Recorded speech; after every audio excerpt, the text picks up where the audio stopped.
went for a long walk and rang my girlfriend, and we started having phone sex over the phone, and which is the best way to. We were chatting away, and she was like, "Ooh, what have I been doing? I've been very naughty." And I was like, "What have you done?" She was like, "What have I been doing?" And I was like, "Don't throw this back on me."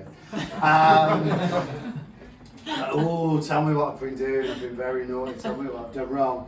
And my brain went completely blank, and I just went, "You've been stealing my cabbages!" A terrifying thing to add to the lexicon of phone sex. Dirty talk never previously maybe for felonies. So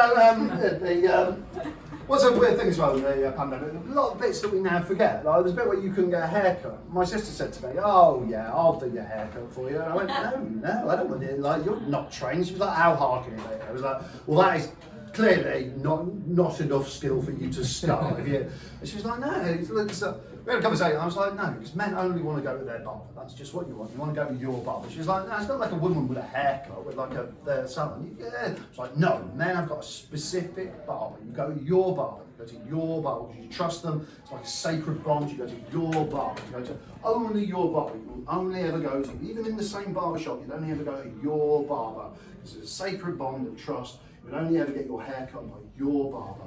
Or any random Turkish man." He's got a Fenerbahce tattoo, let me at him.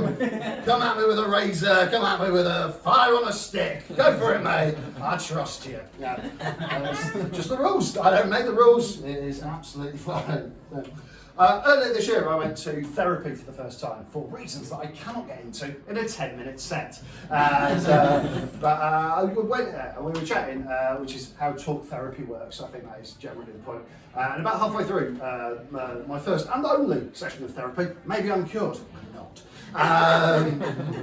Went to the therapy and he was chatting away and we discussed some certain things. And it came up that I don't do drugs, because I don't do any drugs because I'm 38 and I'm tired. Right, it's not for me, right? I don't need them. And so I went to, and I mentioned that I don't do drugs. About halfway through, he went, "I think your problem is you're quite risk averse." And I think I am risk averse. I do this shit for a living. This is my job that I go around with. This for people in unfurnished. Literally, I can't tell if a murder has happened or is about to happen. That is what this screams to me. But this is my actual job, right? I don't think I am risk averse. And he went, "Well, you don't do drugs, do you?" And I went, No, I don't do drugs." He went, "Do you gamble?" I went, "No, I don't gamble." He went, "There you are, risk averse." I went, "Sorry, is my therapist trying to tell me to do drugs and gamble? Just rack up a couple of fat lines, we'll have a flutter on the GGs, and we'll see if you're still all sad about that childhood trauma." It's up, good. I'm glad. It's like sometimes people get really weird about that. I'm like, "It's my trauma, I'm allowed." One of the weird things I've noticed with the old